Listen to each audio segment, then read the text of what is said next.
परमात्मा को पाने तथा उसका वास्तविक लाभ प्राप्त करने के लिए पवित्र बाइबल में प्रमाण है कि प्रभु ने मनुष्य को अपना ही स्वरूप बनाया। 6 दिन में सृष्टि रचकर 7वें दिन विश्राम किया।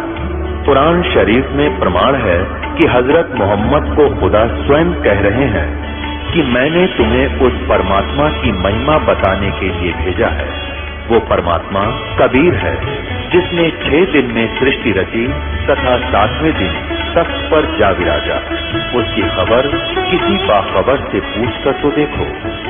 कृपया अवश्य सुनिए जगत गुरु तत्वदर्शी संत रामपाल जी महाराज के अमृत वचन।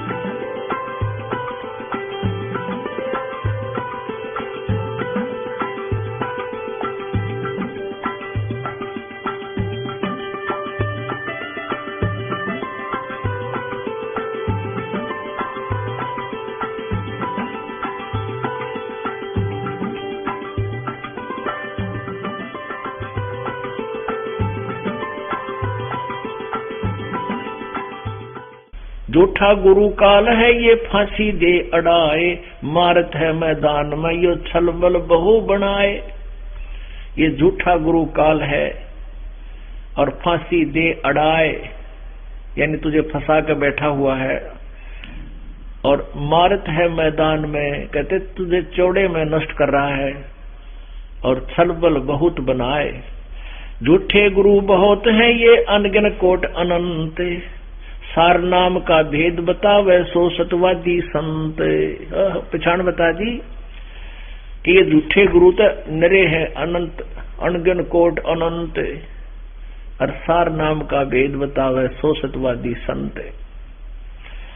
झूठा गुरु काल है ये गुरु का धरा स्वरूप, या मैं मीन न मेख है जैसे संभल रूखे।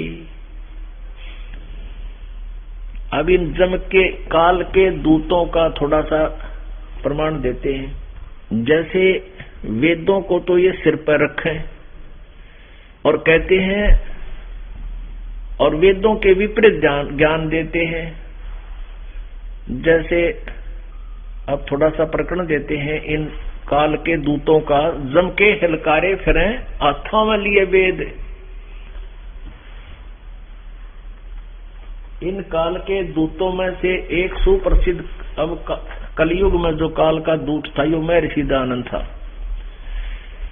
इसकी अपनी सोच है, अपना जो अनुभव है वो कहता है कि परमात्मा निराकार है और परमात्मा की साधना से पाप नाश नहीं होते, यानी दुख निवारण नहीं होते प्राणी के। यानी पाप से दुख होता है, पुण्य से सुख होता है। तो जो कष्ट आपके जीवन में आ गए तो वो परमात्मा दूर नहीं कर सकता, क्योंकि वो पाप के प्रतिफल है। और पूर्ण परमात्मा कबीर जी कहते हैं, जब ही सतनाम हृदय धरो भयो पाप को नाश, और जैसे चिंगारी अग्नि किया पड़े पुराने घास। आग परमात्मा का सच्चा नाम ऐसे फूक देगा तुम्हारे पापों को, जैसे सूखे घास न से 100,000 क्विंटल पड़ा हो।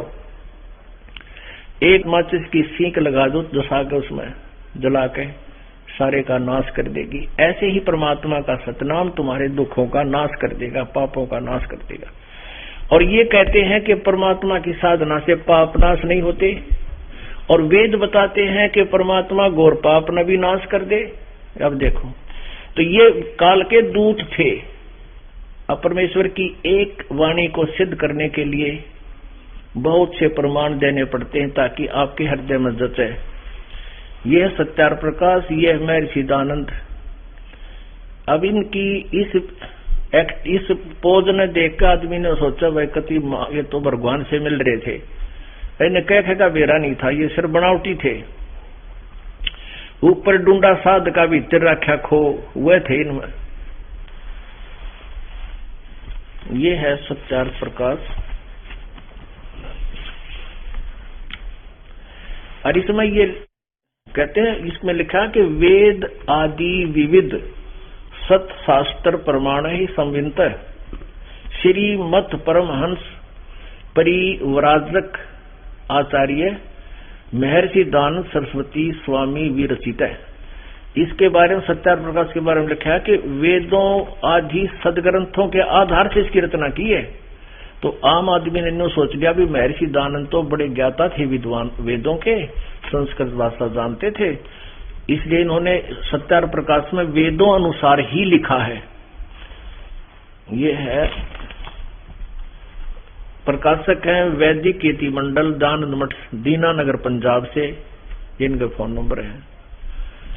और मुद्रक आचार्य प्रिंटिंग प्रेस, दानंद मठ, गोहाना मार्ग, रोहतक से ये छपे हैं। अब 7वें अध्याय समोल्लास में 100, ये देखिएगा 154 पृष्ठ पे ये इसका 7वां समोल्लास और सत्यार्थ प्रकाश 154 पृष्ठ। यहां किसी ने प्रश्न किया है स्वामी जी से कि ईश्वर साकार है व निराकार। स्वामी दानंद महर्षि दानंद जी उत्तर दे रहे हैं निराकार है। और यहाँ 155 पृष्ठ पे किसी ने पूछा कि परमेश्वर की साधना करने से, उपासना करने से क्या भगवान पाप काट देगा? प्रश्न, परमेश्वर की स्तुति, प्रार्थना, उपासना करनी चाहिए व नहीं? महर्षि दानंद ने उत्तर दिया करनी चाहिए। तो प्रश्नकर्ता कहता है क्या स्तुति आदि करने से ईश्वर अपना नियम छोड़ स्तुति प्रार्थना करने वाले का पाप छुड़ा देगा, या क्या उसके पाप को नाश कर देगा भगवान साधना करने से? स्वामी जी कहते नहीं, उपासना से, साधना से पाप नाश नहीं होते। तो फिर प्रश्नकर्ता कहता फिर स्तुति प्रार्थना क्यों करें, कि फिर इसका लाभ क्या है? उत्तर स्वामी जी कहते हैं उनके करने का फल अन्य ही है। प्रश्नकर्ता ने कहा फिर क्या फल है? अब स्वामी जी विस्तार से उत्तर दे रहे हैं। स्तुति से ईश्वर में प्रीति, उसके गुणकर्म स्वभाव से अपने गुणकर्म स्वभाव का सुधरना, प्रार्थना से निरअभिमानता, उत्साह और सहाय का मिलना, उपासना से परब्रह्म से मेल और उसका साक्षात्कार होना। अरे भले आदमी यहां तक कह रहा भगवान निराकार, और देख बिल्कुल इसके पैरेलल कहते हैं उपासना से परब्रह्म से मेल हो जाए, उसने जामिल प्राणी, और उसका साक्षात्कार यानी साक्षात दर्शन भी हो सकते हैं। फिर निराकार की तरह गया। और जब भगवान पापा नहीं काटा तो भक्ति की जरूरत क्या है? ये थे वो ऋषि जम के हलकारे फिरे, हाथा में लिए वेद। और देखो इसी कहीं दिखाओ ना इसको, पग उतरेगी। चारों वेद तो इसका नाम कर रखे हैं, इसे फोटो बना दे रखे हैं।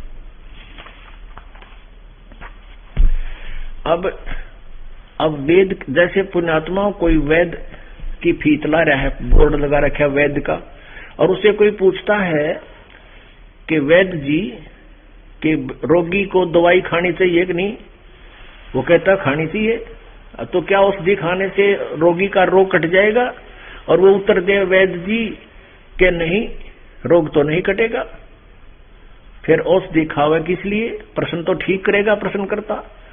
और उत्तर मिले कि औषधि के खाने से और लाभ है, पहलवान हो जाएगा।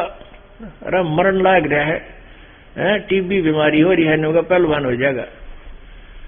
तो ऐसी उल्लेख है इन नकली ऋषि ये काल के दूतों के, ये यम के हलकारे थे, ये काल के हलकारे थे। ये केवल संस्कृत भाषा जाने थे, वेद संस्कृत में लिखे हुए थे। हमने नो सोच लिया हमारे पूर्वजों ने कि ये संस्कृत पढ़ रहे हैं, इन वेदों को ठीक जाना होगा।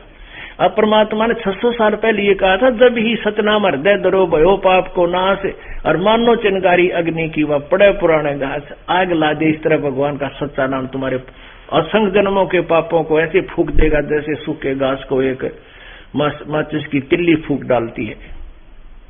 और यही वेद बताते हैं। अब किसी ने कोई साबुन विक्रेता का बोर्ड लगा रखा हो और पैक करके बढ़िया पैकेट धर रहा हो साबुन के, और उसे कोई पूछे क्या साबुन कपड़े का मैल छुड़वा देगा? और वो उत्तर देवे नहीं, कपड़े का मैल साबुन नहीं छुपाता, तो क्या करता है फिर? लाभ क्या साबुन लगाने का उत्तर मिले कि कपड़े को मजबूत बना देगा तो वो किस हाथ तो साबुन ले रहा होगा? क्या उसने साबुन जिंदगी में प्रयोग किया है? कभी देखा है? स्वप्न में भी नहीं देखा। तो ऐसी व्याख्या थी इस महर्षि की जिसने भगवान का और ज्ञान के आसपास भी नहीं था।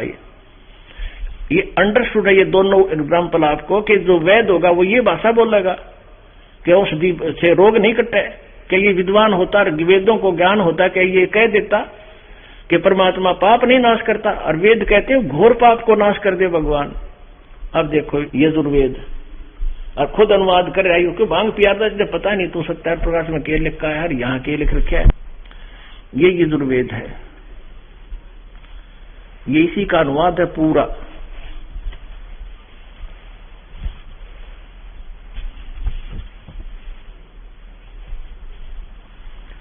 प्रकाशक हैं इस यजुर्वेद के अनुवाद के सार्वदेशी कार्य प्रतिनिधि सभा 2/5 महर्षि दानंद भवन, रामलीला मैदान, नई दिल्ली। ये इनके दूरभाष, फैक्स और फोन नंबर है।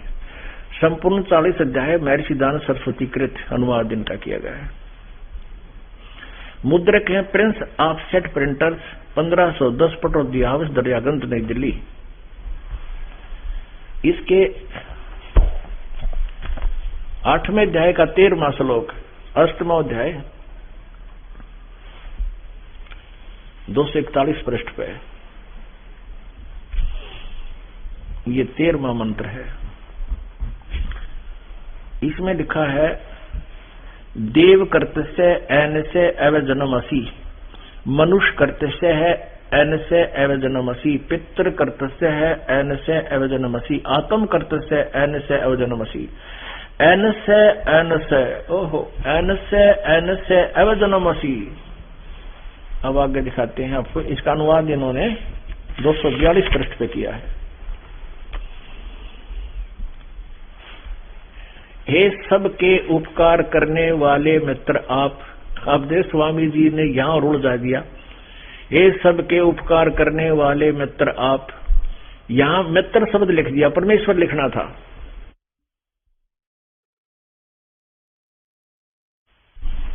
अब जो सत्यार प्रकाश को पढ़ते हैं वही महर्षि जी को विशेष महर्षि मानते थे। अब उन्होंने वेदों को कभी पढ़ा, कभी सौभाग्य से उठाया तो उसमें लिखा मिल गया कि मित्र, तो उन्होंने सोचा कोई मित्र के बारे में लिख रखा, भगवान के विषय में नहीं। पुण्यात्माओं, पीछे ये क्रोथा कांड जो हुआ, जो हमारे को इतना बदनाम किया गया और हमारे को झूठे केसों में जेल में डाला, तो इसका उद्देश्य ये मुख्य कारण यही था कि हमने इस दयानंद की पोल खोल दी, इसके अज्ञान की। और इस आर्य समाज के जो आचार्य थे वो चतुर आदमी थे, उन्होंने सच्चाई समाज तक ना पहुंच जावे, इस उद्देश्य से उन्होंने शोर मचाना शुरू कर दिया, रामपाल झूठा है, इसको संस्कृत पढ़नी आती नहीं, सत्यार प्रकाश को समझ नहीं सकता, ये क्या जाने वेदों में क्या लिखा है। और दुर्भाग्य था इस मुख्यमंत्री का, इसने मुख्यमंत्री बनना था, यो आर्य समाजी था। तो हमारा 2003-4 से इनके साथ विवाद चल रहा था, चलते चलते 2005 में ये मुख्यमंत्री भूपेंद्र सिंह मुख्यमंत्री बन गया।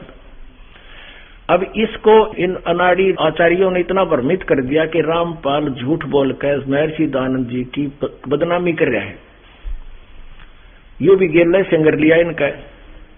और 2006 में जनता को बरगला के झूठ बोल के समाचार पत्रों में बदनामी करके और ये कांड करा दिया। 2004 से लेकर 2006 तक हमारा और इन आर्य समाज के आचार्यों का ज्ञान के ऊपर वाद विवाद चल रहा था।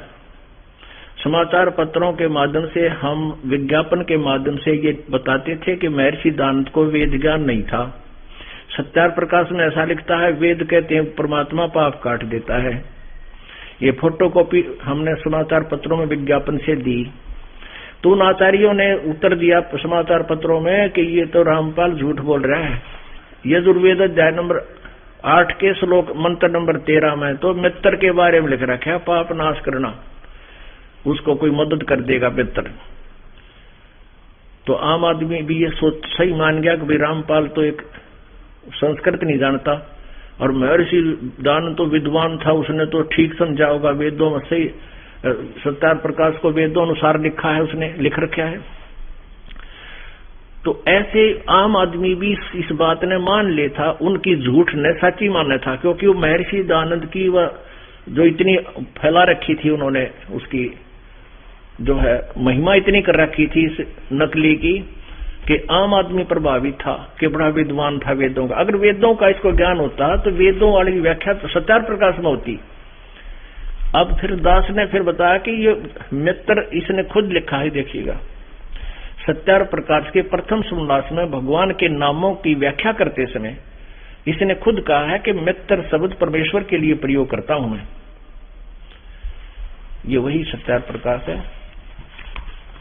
और ये देखिएगा इसके 18 पृष्ठ पे, इसके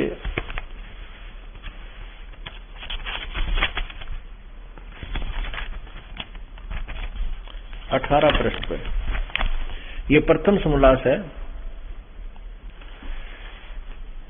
इसके 18 पृष्ठ पे ये देखिएगा, जो सबसे स्नेह करे, सबको प्रीति करने योग्य है, वह परमेश्वर सबका सच्चा मित्र है। इससे परमेश्वर का नाम मित्र है। दास ने फिर ये भी लिखा कि वो सत्यार प्रकाश में स्वयं मित्र को परमात्मा का नाम मानते हैं। तो यहां परमेश्वर शब्द पढ़ेंगे हम यजुर्वेद में। अब हम यहां यजुर्वेद में, अब ये यजुर्वेद है, इस यजुर्वेद के 8वें अध्याय के, ये यजुर्वेद है 8वें अध्याय का 13वां श्लोक है, हम पढ़ रहे हैं। हे सबके उपकार करने वाले मित्र, यानी परमेश्वर आप, दान देने वाले के, एनस्य माने अपराध के यानी पाप के, अब एनस्य माने अपराध कहो चाहे पाप कहो, अवै जन्म माने विनाश करने वाले हो, अवै जन्म विनाश करने वाले हो, इन एनस्य माने पाप के। या देखो सबके उपकार हे सबके उपकार करने वाले मित्र आप, दान देने वाले के, अपराध के विनाश करने वाले हो, असी माने हो, मनुष्य कर्तव्य साधारण मनुष्यों के किए हुए, एनस्य माने अपराध यानी पाप के, अवै जन्म माने विनाश करने वाले हो, और पितृ कर्तव्य पिता के किए हुए, एनस्य माने पाप के, विरोधाचरण नहीं पाप के, अपराध के, अवै जन्म माने अच्छे प्रकार हरने वाले हो, नाश करने वाले हो, अपने किए हुए, एनस्य माने पाप के, दूर करने वाले हो, नाश करने वाले हो, एनस्य अधर्म के अधर्म यानी घोर पाप के भी आप नाश करने वाले हो। जानता हुआ मैं जो कुछ भी अधर्म आचरण किया करता हुआ करूं, अनजान में दुष्ट जो कुछ भी किया करता हुआ करूं, उस सर्वस्य माने सबके, एनस्य माने पाप के, अपराध के, पाप के, इन दुष्टाचरण लिखा है, अपराध के, अवजन माने दूर करने वाले हो, नाश करने वाले हो, नाश करने वाले हैं। अपने आत्माओं, जब तक इन नकली शेरों की खाल उतार कर नहीं दिखाई जाएगी, जब पता चलेगा ये शेर से एक नकली सांग था। इन महर देखो, संत का, ऋषि और महर ऋषि का ज्ञान से पता चलता है। और कोई ऊपर के डूडे तो ऊपर लोग दिखा जैसे बैठे हैं समाधि लाए, नो बैठने तो ऋषि में ऋषि नहीं बनते। वही परमात्मा की वाणी, अमृत वाणी, अमर वाणी बता रही है सच्चिदानंद की वाणी। कन फूका गुरुआ मिल ये जाने भावन भेद, कन फूके कान में फूक मारनी है। कन फूका गुरुआ मिल ये जाने भावन भेद, ये जम के हिलकारे फिरे हाथों में लिए बेद। कहते हैं काल के दूत हाथों में वेद लिए फिरे, हर ज्ञान कहेगा भी कोई ना। झूठा गुरु काल है, गुरु का धरा स्वरूप, या मैं मीन न मेखे है यो जैसा सिंबल रूखे। कहते ये समझ ले तो ऐसा है जैसे एक सिंबल का रूख होता है, वृक्ष सिंबल का पेड़ होता है, उसका ऐसे बढ़िया फल लगा करते हैं। आम आदमी ने सोचा बड़े स्वादिष्ट होंगे, उसने तोड़ कर जब मुंह में उसका बुड़का भर ले, उन्हें काट ले तो कपास होती है उसके अंदर रुई, और मुंह में फंस जावा, मार कर जानते हैं। कहते हैं ये गुरु जो है ये नकली संत ऋषि महर्षि ऊपर तो ऐसे दिखेंगे नो कमाल है भाई तय, और जब इनकी भक्ति मार्ग के अंदर जावांगे तक कुछ भी नहीं, तो संबल का रूख है, ऊपर तो कुछ और वस्तु कुछ है नहीं इसके अंदर।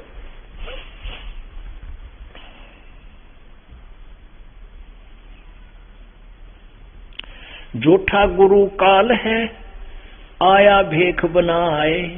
भेख यानी ऊपर तो जैसे लाल कपड़े पहन लिए, मूंड मुंडा लिया, दाढ़ी मुस्कती, घुटम घोट हो गया, या बड़ी बड़ी जटा रखा ली, गड़ में माला पहन ली, तिलक ला लिए, या कोई चमटा पलटा ले लिया। झूठा गुरु काल है ये आए भेख बनाए, तन पर 12 तिलक हैं सब जगह गया पति आए। यानी इस तरह के बाह्य आडंबर को देखकर सारी भोली आत्माएं इन पर विश्वास कर लेती हैं। जड़ पाहन पूजा करें और जड़ की बाजें टाले।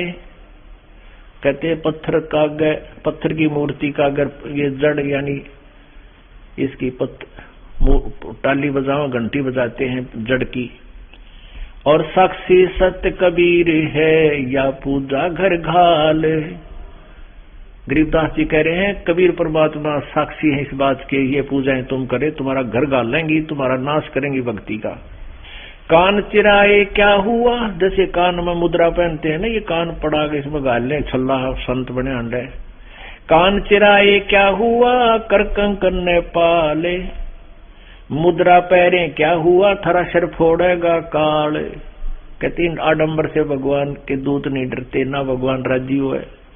सन्यासी 10 नाम है ये शिव का धर है ध्यान, शिव के ऊपर और है जाकू करो प्रणाम।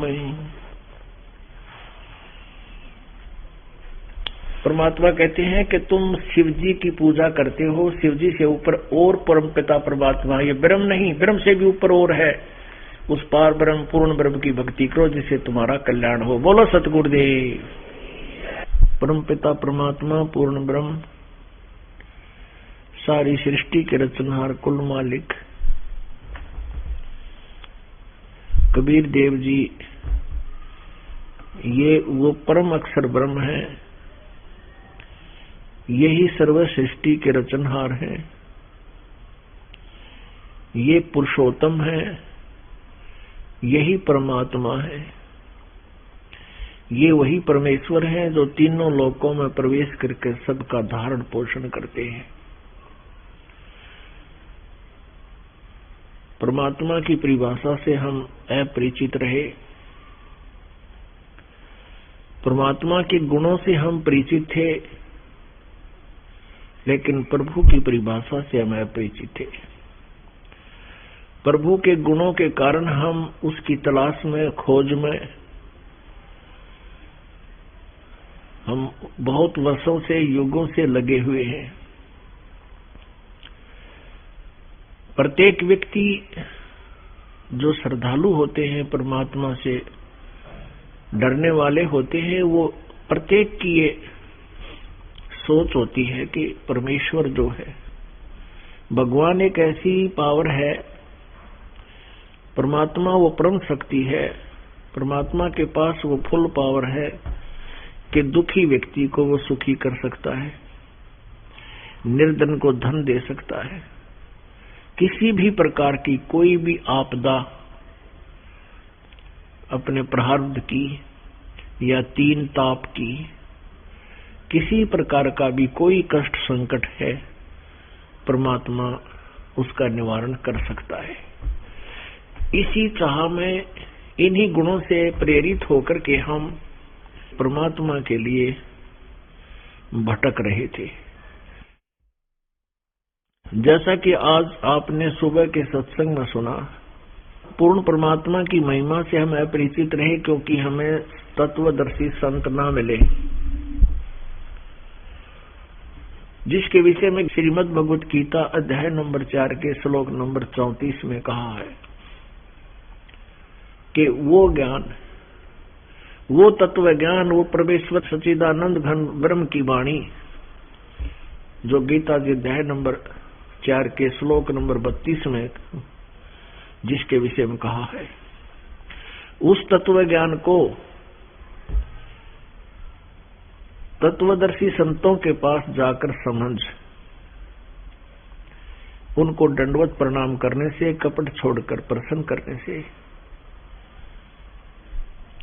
वो तत्वदर्शी संत तुझे परमात्म तत्व का ज्ञान, उस परमेश्वर का ज्ञान देंगे।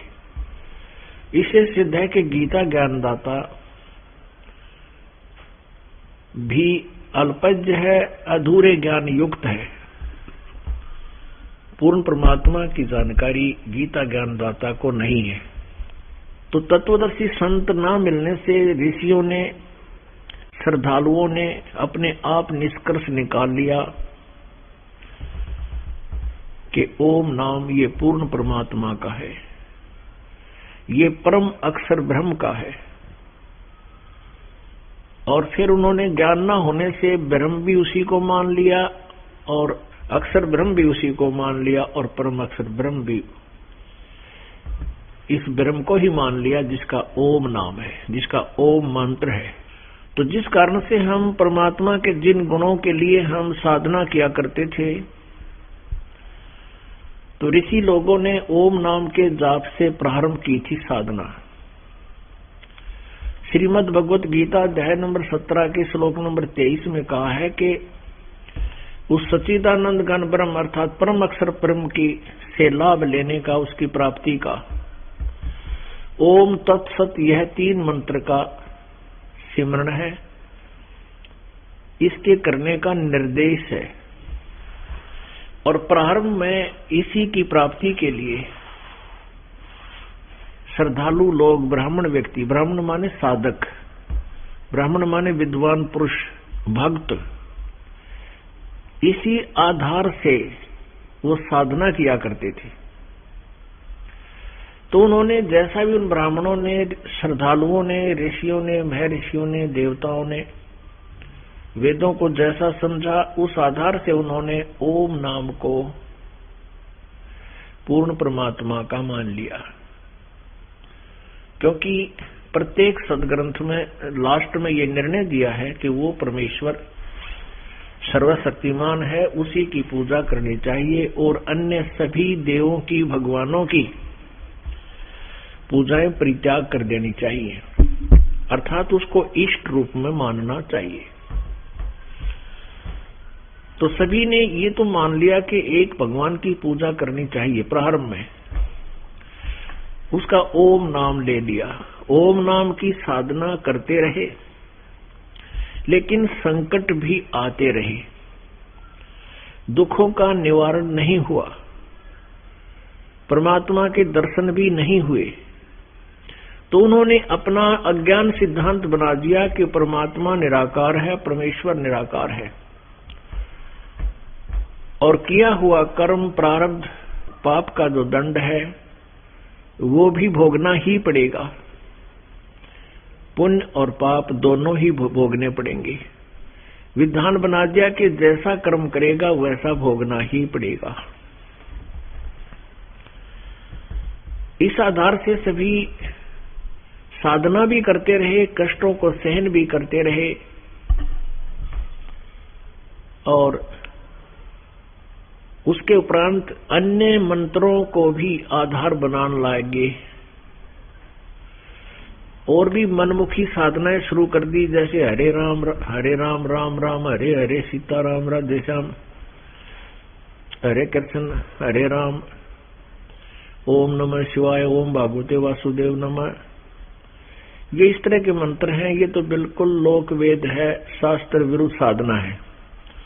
ओम नाम का जाप जो है ये शास्त्र अनुकूल साधना वेदों अनुसार है, लेकिन ये ब्रह्म तक की उपलब्धि ही है। ओम नाम के जाप से ब्रह्मलोक जाते हैं। ब्रह्मलोक में गए हुए प्राणी भी फिर पूर्ण मोक्ष प्राप्त नहीं करते, जन्म और मृत्यु में फिर वैसे ही चक्कर लगाते रहते। श्रीमद् भगवत गीता जी अध्याय नंबर 8 श्लोक नंबर 16 में ये स्पष्ट किया है कि ब्रह्मलोक पर्यंत, ब्रह्मलोक तक सभी लोग पुनरावृत्ति में हैं, अर्थात वहां गए प्राणी भी जन्म और मृत्यु में पुनः आते हैं। तो ये भी मोक्षदायक नहीं हुआ। पुण्यात्माओं, परमेश्वर ने स्वयं आकर ही हमारे को ये बताना पड़ा, जैसा कि आपको सुबह बताया था कि 5 वेद हैं। ये 5 वेद पूर्ण परमात्मा ने इस ब्रह्म को दिए थे, ज्योति निरंजन को दिए थे। इसने 4 वेद प्रकट कर दिए, 5वां वेद छुपा दिया। 5वें वेद का प्रचार वो परमेश्वर ही आकर करते हैं। अब उस काल के दूत, जैसे आज आपने दिन में पढ़ा था, सुना था कि ये जम के हलकारे फिरे हाथों में लिए वेद, वेदों को सर्वोपरि मानते हुए सभी वेदों को साथ रखते थे। कौन? वो ऋषि लोग। लेकिन उनको स्वयं ये ज्ञान नहीं था वेद ज्ञान क्या दे रहे हैं। ये आपको सुबह प्रमाणित किया था। उसी ज्ञान को बताने के लिए परमात्मा स्वयं आते हैं, अपनी प्यारी आत्माओं को मिलते हैं। ऋग्वेद मंडल नंबर 9 सूक्त नंबर 96 यानी 96 मंत्र नंबर 16 से लेकर 20 तक स्पष्ट किया है। मंत्र नंबर 16 में पूछा है, प्रश्न किया है, क्योंकि परमात्मा ने ही ये ज्ञान दिया है और स्वयं ही अपनी जानकारी अपने हिसाब से वर्णित की है। उसमें प्रश्न किया गया है कि हे परमात्मा, हे पूर्ण ब्रह्म, आपका वास्तविक नाम क्या है, इसका ज्ञान कराइए। फिर 17वें मंत्र में ऋग्वेद मंडल नंबर 9 सूक्त नंबर 96 और मंत्र नंबर 17 में वो नाम बताया है कि वो कबीर कबीर देव है और कबीर वाणी के माध्यम से वो अपना यथार्थ ज्ञान प्रचार करता है और उस ज्ञान को वो लोकोक्तियों के माध्यम से, कविताओं के माध्यम से, दोहों और चौपाइयों के माध्यम से वर्णन करने के कारण वो एक प्रसिद्ध कवि की उपाधि भी प्राप्त करता है। लेकिन वो परमात्मा होता है। फिर ऋग्वेद मंडल नंबर 9 सूक्त 96 के मंत्र 18 में कहा कि वो परमात्मा, उस परमात्मा जो ऋषि रूप में, संत रूप में प्रकट होता है, उस ऋषिकृत, उस ऋषि रूप में, संत रूप में, एक भक्त रूप में प्रकट परमात्मा के द्वारा रची गई अमृतवाणियां, सच्चिदानंद घन ब्रह्म की वाणी, उनके ग्रुप के लिए, जो उनके अनुयायी होते हैं, उनके लिए बहुत ही प्रिय होती हैं। वो उस वाणी पर कायल होते हैं और वो परमात्मा, वो परमेश्वर तीसरे मुक्ति धाम में यानी सतलोक में रहता है। और फिर ऋग्वेद मंडल नंबर 9 सूक्त नंबर 86 के मंत्र 26-27 में स्पष्ट किया है कि वो परमात्मा अपने रूप को सरल करता हुआ और सतलोक से अपने निज स्थान से गति करता हुआ अपनी प्यारी आत्माओं को, अच्छी आत्माओं को मिलता है। जैसे बिजली, विद्युत, आकाशीय बिजली अपने स्नेह वाले स्थानों पर ही गिरती है। जैसे पहले कांसी धातु आकृति, थाली, बेले, प्रांत उसके बने होते थे, तो उनके ऊपर वह बिजली अवश्य गिरती थी जब संयोग होता था। तो कहने का भाव यह है कि जो अच्छी आत्माएं हैं, परमात्मा जिनसे, उन्हीं से मिलता है जो परमात्मा को पहचान सके, यानी अपने जातीय मीन अपने प्यारी आत्मा जो भक्ति गुणों से युक्त होती हैं, थोड़ा बहुत पिछले संस्कार वाली, उनसे मिलते हैं और उनको फिर यथार्थ ज्ञान प्रचार करते हैं। इसी उद्देश्य से परमात्मा पूर्ण ब्रह्म, परम अक्षर ब्रह्म, कबीर साहब जुल्हे की भूमिका करने के लिए कलयुग के प्रारंभ में प्रथम चरण में सन 1398 संवत 1455 ज्येष्ठ उत्तरते की ज्येष्ठ सुदी पूर्णमासी को सुबह ब्रह्म मुहूर्त में सतलोक से चलकर बनारस में आए। एक नवजात शिशु का रूप धारण किया।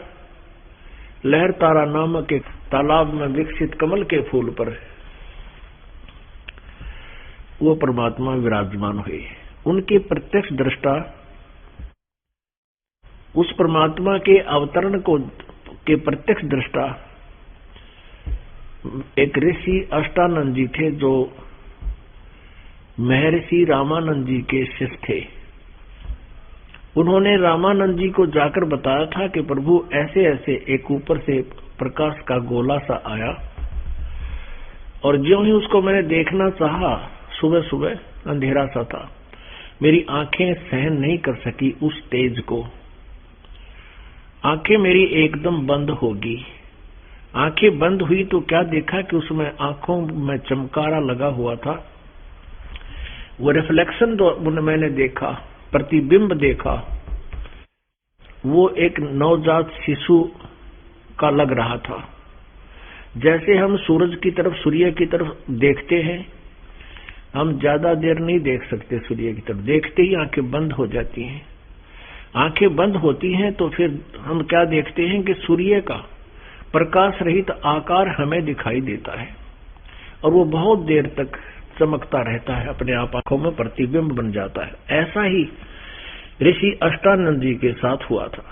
अष्टानंद जी ने अपने गुरुदेव स्वामी रामानंद जी से जाकर बताया, तो रामानंद जी ने कहा, बेटा ये कोई ऊपर के लोकों से अवतार जब आते हैं, ऐसे ही तारे से टूटा करते हैं, और वो किसी माँ के यहाँ गर्भ में जन्म लेंगे, गर्भ में आएंगे, फिर जन्म लेंगे, अपनी कोई लीला करेंगे। कोई सिद्ध पुरुष है या कोई अवतार है या कोई देव पुरुष होगा। अब स्वामी रामानंद जी को इतना ही ज्ञान था कि जितने भी अवतार गण, श्री राम, श्री कृष्ण, और जिनको भी ये राम अवतार मानते हैं, वो सभी माँ से ही जन्म लेकर के यहाँ लीला करके गए थे। जब पूर्ण परमात्मा कबीर जी 5 वर्ष के हो गए, जब नवजात शिशु को वो नीरू नीमा नाम के एक जुलाहा दंपत्ति उठा ले गए, और जुलाहे के घर मालिक की एक लीला में परिवर्ष हुई। जैसे कल आपको बताया था, थोड़ा सा हिंट दूंगा क्योंकि सत्संग में कुछ भक्त बदलते रहते हैं। तो नीरू नीमा उस परमात्मा को, कबीर जी को, नवजात शिशु को कमल के फूल से उठा ले गए थे। काजी नाम रखने के लिए आए तो परमात्मा ने उनकी कुरान में, जो वो कुरान लेकर आए थे, उसमें सारी में कबीर कबीर अक्षर कर दिए और कहा, काजियों मेरा नाम कबीर ही रख दो। परमात्मा का इस प्रकार नामांकन हुआ।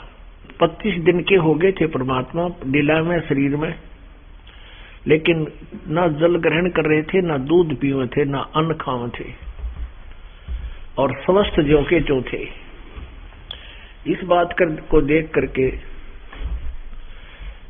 वह मुंह बोली माता नीमा बहुत दुखी थी, बहुत बुरी तरह रो रही थी, कल्प रही थी अपने शिव भगवान को, क्योंकि गौरी शंकर और सरस्वती नाम के यही नीरू और नीमा उसी जन्म में वो ब्राह्मण थे, और मुसलमानों ने इनको जबरदस्ती मुसलमान बनाया था। और ये शिव जी के बहुत श्रद्धालु पुजारी थे, इष्ट रूप में उनके पर अटूट श्रद्धा रखते थे। भले ही वो मुसलमान बन गए थे 20-30 वर्ष से, लेकिन फिर भी भगवान शिव की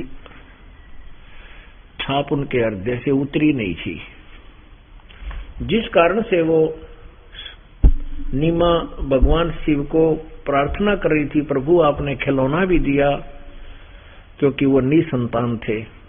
ये परमात्मा आपने खिलौना भी दिया, अब इसको छीन रहे हो। ये लड़का मरेगा, मैं भी साथ मरूंगी, मैं जी नहीं सकती। ऐसा दृढ़ निश्चय उसने कर लिया था।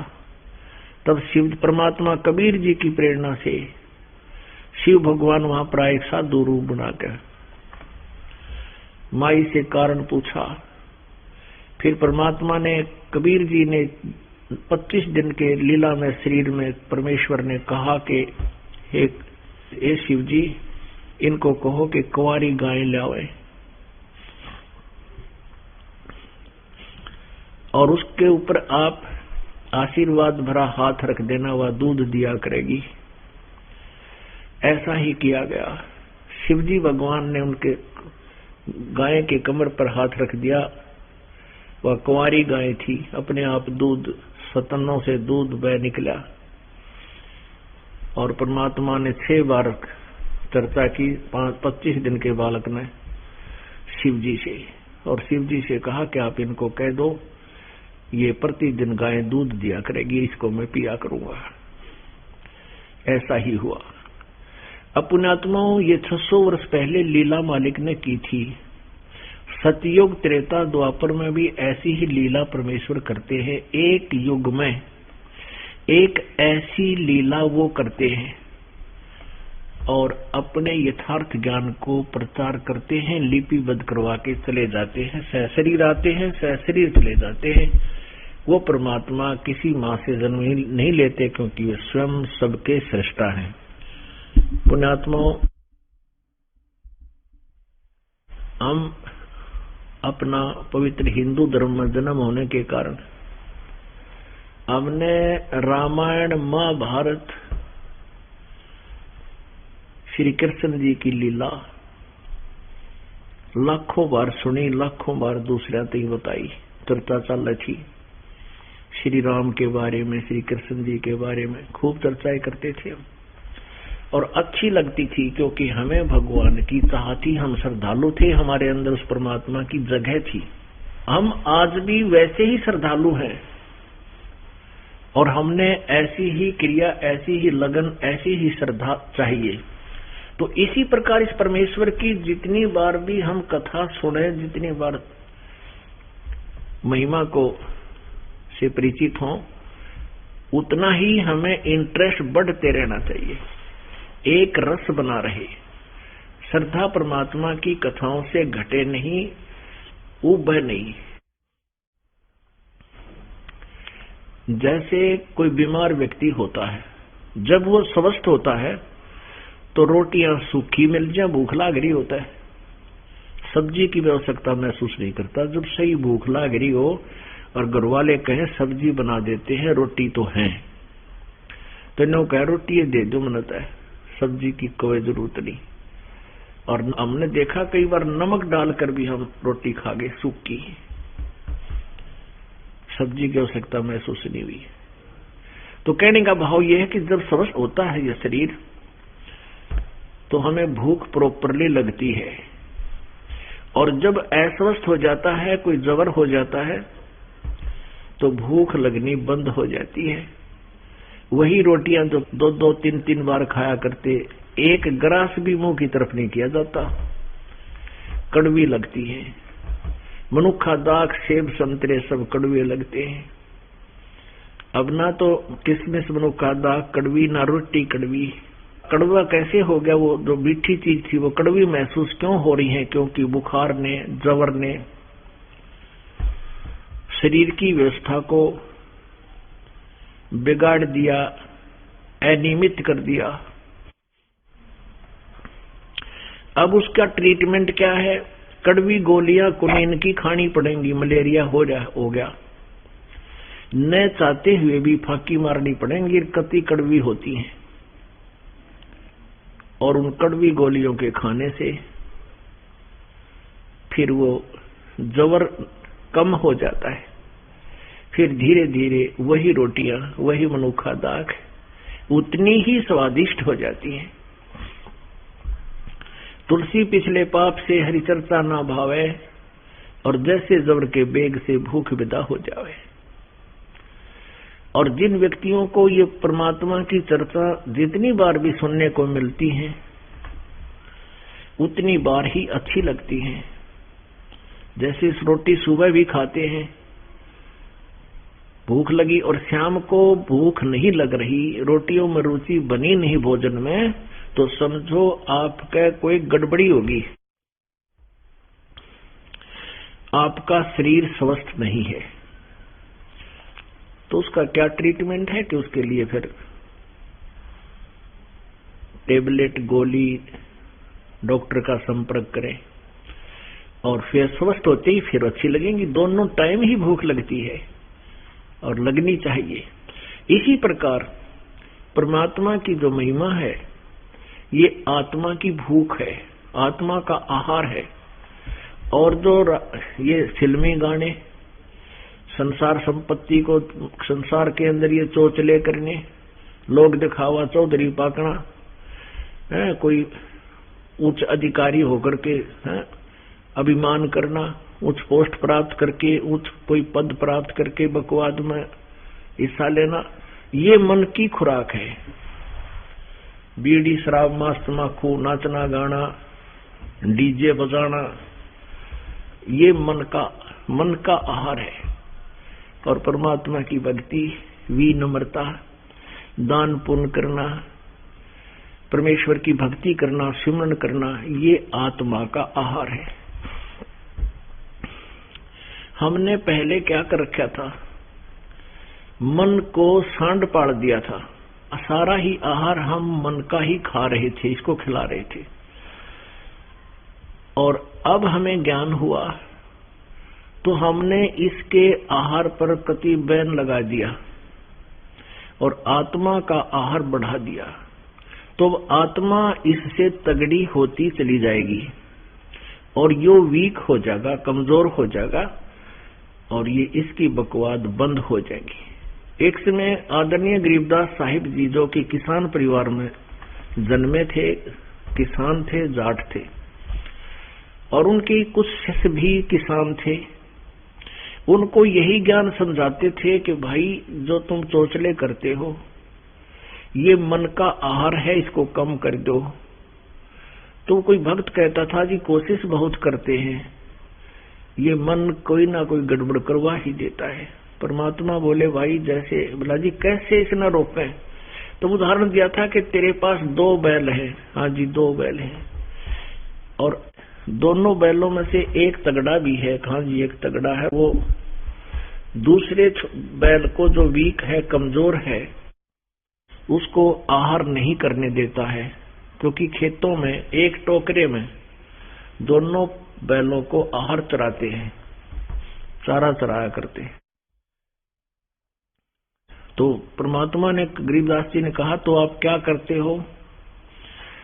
वो क्या कहता है जी, जो तगड़ा है उसको थोड़ा टाइट बांध देता हूं रस्से के,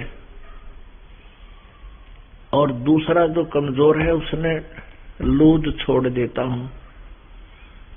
तो वो जो मारने वाला है वो उसको हानि नहीं पहुंचा पाता और वो वीक भी आराम से उसका आहार खा लेता, अपना काम चला लेता है। तो गरीबदास साहिब जी ने कहा कि ऐसा ही करो, इस मन रूपी सांड ने थोड़ा सा टाइट बांध दो और इस आत्मा को भक्ति में लगा दो, इसको लूज छोड़ दे। ऐसा ही करने से क्या होगा कि कुछ दिनों में जो तेरा दूसरा कमजोर बैल है वो तगड़ा हो जाएगा और उसका स्वभाव मारने का नहीं है दूसरे को। तो ऐसा ही किया गया। तो पुण्यात्माओं, अब हमने इस मन को टाइट कर लिया थोड़ा और आत्मा का आहार बढ़ा दिया है। अब ये आत्मा इतनी प्रबल हो जाएगी, इसके मन के पंजे टक्कर नहीं दे भैया, इस मन को ये बकवाद नहीं करने दे और पहले मन इसको डरा धमका के साथ ला ले था। अब हम परमात्मा के ज्ञान से, परमात्मा की ओट में, परमात्मा के सहारे से हम मन के सभी जो चोचले हैं उनको कंट्रोल कर रहे हैं। हम देखा करते थे, गांव में दास का जन्म था, हमने देखा कि हमारी बहन बेटियां, माता, चाची, ताई कोई भी ऐसा विशेष आडंबर नहीं करा करती जो आजकल चल पड़ा। होठों को लाल कर लेना, नाखूनों पर पॉलिश लगाना, हाथों में मेहंदी लगाना और 36 पंगे करना, ये पहले बिल्कुल नहीं होता था। अब इस धीरे धीरे अब गांव में भी ये आग पहुंच गई जो फिल्मों के अंदर देखते हैं। तो ये इस प्रकार के जो बकवादे हैं ये भक्तों के लक्षण नहीं होते। अपने साफ सुथरे कपड़े पहने, मन को स्वच्छ रखे, भगवान की भक्ति में इसको लगाए रखे। तो प्रश्न तो चल रहा है कि वो परमात्मा परमेश्वर कबीर जी अपनी प्यारी आत्माओं को यथार्थ ज्ञान देने के लिए स्वयं ही यहाँ धरातल पर आते हैं, और वो परमात्मा जो हमें सत्य कथा, सत्यनारायण कथा बताकर जाते हैं, उसको जब सुनने हम लगते हैं तो हमें बहुत आनंद आना चाहिए। जैसे रामायण महाभारत को हम कितने सुना करते थे, लाखों वर्ष से ये रामायण, और लगभग मेरे ख्याल में सन 1990 में 89 में इसका नया प्रारूप बना करके एक मॉडर्न टाइप से बनावटी ये रामलीला बना के और टेलीविजनों पर चली थी। देखे दुनिया कट हो गई थी, नो देखे 1 घंटा सबके में जाम हो जाया करता, नो काम छोड़ छोड़ के खेतों से भाग करा कर टीवी पर बैठ जाते थे। तो ऐसे हमने परमात्मा की चाह है, ये आत्मा के को तड़फ है, ये रुक नहीं सकती अपने भगवान के बिना। इसने जहां भी कोई चर्चा पता लगता है कि वहां भगवान मिलेगा, ये वहीं चल पड़ती है और मन इसका साथ देता है, क्योंकि वो गलत साधनाएं होती हैं। मन अर्थात ये काल है, ब्रह्म है, इसको पता है कि ये जिधर जा रही है इधर धक्के खाने दे, इसको मिलना कुछ नहीं, उसका पूरा सहयोग देता है ये मन। चलते हैं बिल्कुल तगड़ा हो जाएगा, और मनमाने 5,000 फुट ऊंचाई पर जा खड़ा करे, उड़ केदारनाथ व अमरनाथ में, लेना एक ने देने दो। और जब ये यहाँ आने लगता है सतलोक आश्रम और इस यथार्थ ज्ञान से जब इसको परिचित कराया जाता है, तो अड़ियल घोड़े की तरह चारों पैर गाड़ देने, कति सुनना नहीं चाहता, 36 ऑब्जेक्शन कर देता है। लेकिन परमात्मा के ज्ञान में इतनी प्रबल शक्ति है, जो पुण्यात्मा इस ज्ञान को 2, 4, 10 बार सुन लेगी, किसी भक्त या किसी पुस्तक को पढ़ ले, दास के द्वारा रची हुई जो पुस्तक है, फिर ये आत्मा प्रबल हो जाती है, ये आहार है इसका, फिर ये मन इसको रोक नहीं पाता। ये सत्यनारायण कथा है, जो पुण्यात्मा 2-3 बार इसको पढ़ लेती है तो उसके अंदर एक विशेष पावर आती है भगवान कबीर परमेश्वर की, और साथ में ज्ञान रोशनी हो जाती है। फिर ये दोनों मिलकर के इस मन की नहीं मानते, यहाँ आ ही जाते। तो पुण्यात्मा इस परमेश्वर की यथार्थ यानी सत्यनारायण कथा को लाखों बार सुनोगे तो भी इंटरेस्ट आना चाहिए। सुबह सुनी है, शाम को भी वही चलता है, तो आनंदित होना चाहिए। जैसे एक नाम दास आपको देता है, आपको मंत्र जपने के लिए एक मंत्र दिया जाता है, नाम सिमरन करने का, और वो चाहे 1,00,000 बार जाप कर ले उतना ही अच्छा लगता है। ये 2 मंत्र हैं, श्वास उश्वास के ये, और इनको जितना भी जाप करोगे उतना ही आनंद आता है। तो ये आत्मा के स्वस्थ होने की पहचान है। तो आप जी को थोड़ा ज्ञान दिखाते हैं। परमात्मा के प्रमाण आपको साथ साथ दिखाएंगे। परमेश्वर जब आते हैं ऐसी लीला करते हैं कुंवारी गायों से उनकी परवरिश होती है। पुण्यात्माओं, जब वेद भी यही बता रहे हैं कि जब वो परमात्मा पूर्ण ब्रह्म शिशु रूप धार करके पृथ्वी पर अपना यथार्थ ज्ञान अपने पुण्य आत्माओं को देने के लिए आता है, तो वो एक शिशु रूप धारण करता है उस बालक की, रूपधारी परमात्मा की, बालक वेशधारी परमात्मा की परवरिश की लीला कुंवारी गायों से होती है। और वो लीला परमात्मा जब आए थे 600 साल पहले वो करके गए थे, क्योंकि वो विशेष नहीं। और कोई ये कहे कि वेद पढ़ कैसा, किसी ने कथा बना दी होगी, वेद तो हमने ईब देखे हैं अभी 2003-4 तक, और ये सन 1398 की बात।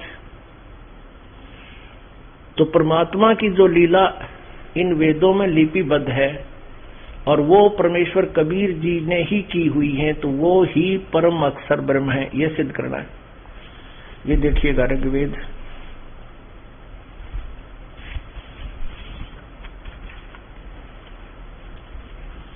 ये कहां से प्रकाशित है?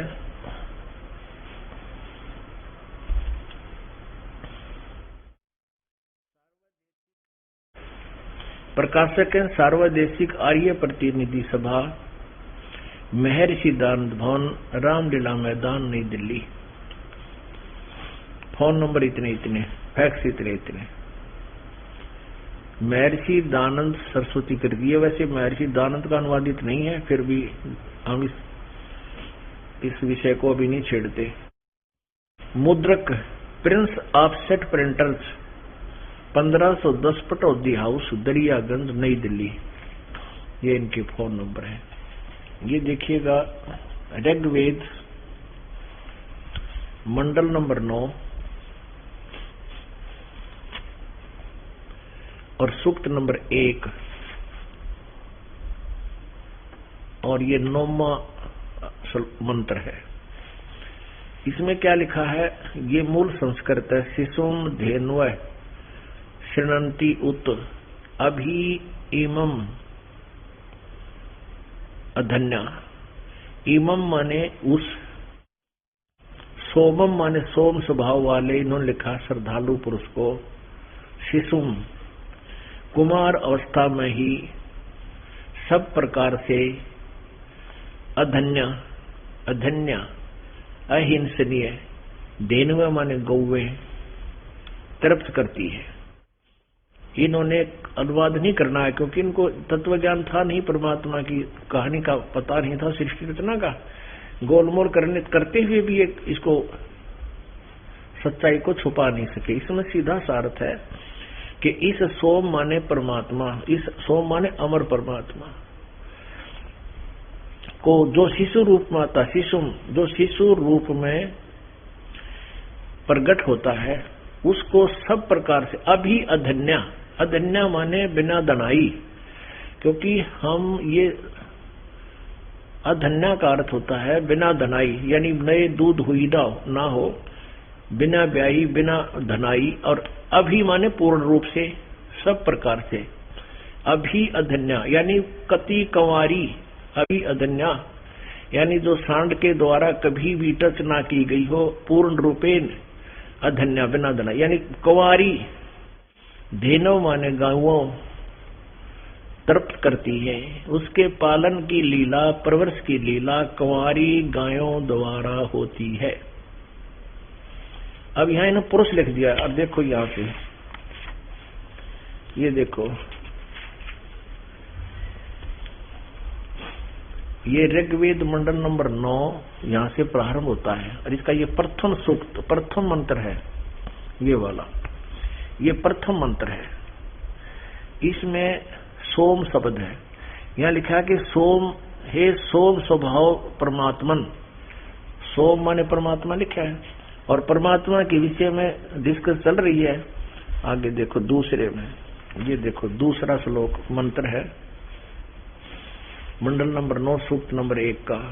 हे परमात्मन, आप राक्षसों के हनन करने वाले हो, संपूर्ण विश्व के दृष्टा हो, सबके उत्पत्ति स्थान हो, किसी अस्त्र शस्त्र से छेदन नहीं किए जाते, गतिशील यानी आप मूवमेंट करते हो, चलते हो, और मध्यस्थ रूप से सर्वत्र स्थिर हो, मध्यस्थ रूप में आप विराजमान हैं। इसका अर्थ ये है, ये सर्वत्र नहीं है, क्योंकि जो सतलोक है उससे ऊपर 3 लोक ऊपर हो जाते हैं और नीचे भी ये काल के और ब्रह्म के लोक हो जाती है, लगभग बीच में परमात्मा भी विराजमान है। तो यहाँ परमात्मा के विषय में जानकारी चल रही है। अब चौथे में भी देखो, हे परमात्मन, तीसरे में भी हे परमात्मन, और चौथे में भी हे परमात्मन, 5वें में भी हे परमात्मा,